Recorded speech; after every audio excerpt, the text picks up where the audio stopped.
troops to battle and victory, the one mounted on a fiery steed, the other on foot, but both as invincible warriors. After their return from Colchis, it is said that they cleared the Hellespont and the neighboring seas from pirates and depredators, and hence were honored as the particular friends and protectors of navigation. An intimation of this is given in the history of St. Paul, as the name of the vessel in which he sailed was that of these two figures. It is further said that flames of fire were betimes seen playing around their heads, and that when this occurred the tempest which was tossing the ocean ceased, and calm ensued. They were said to have been initiated into all the mysteries, and were invited guests at a great marriage, at which a severe conflict occurred. They were indissolubly attached to each other, and Jupiter rewarded their mutual affection by transferring them together to heavenly immortality. The Greeks and Romans sacrificed white lambs upon their altars, and held them in very high regard. It was a common thing to take oaths by their names,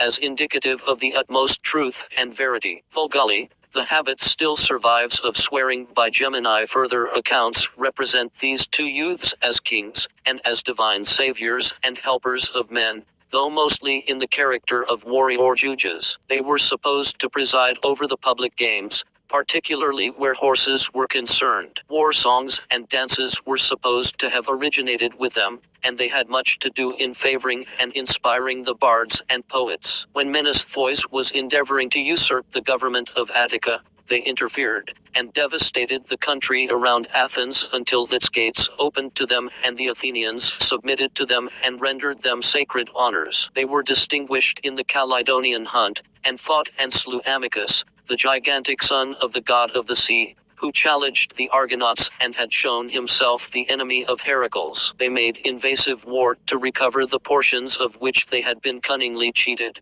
and succeeded in it, and chained much more in addition. In this conflict the authors of the murderous assaults upon them were stricken down and slain by the lightnings of Jupiter. They were assigned great power over good fortune, and particularly over the winds and the waves of the sea. Such are the mythic representations as they come through the Greeks and Romans. In some other showings, however, these two figures are not of one sex. In the zodiac of Dendera the figure is that of a man walking hand in hand with a woman. The same are sometimes called Adam and Eve, but the male figure is not the literal first Adam, but the mystic second Adam, the same seed of the woman, who everywhere appears in these celestial frescoes. The figure in the Egyptian sphere has an appendage which signifies the coming one, the Messiah Prince, and having identified the masculine figure, there can be no difficulty in identifying the accompanying female figure. The Lamb has a bride, a wife, bone of his bone and flesh of his flesh, and destined for an everlasting union with him in glory and dominion. And this Eve,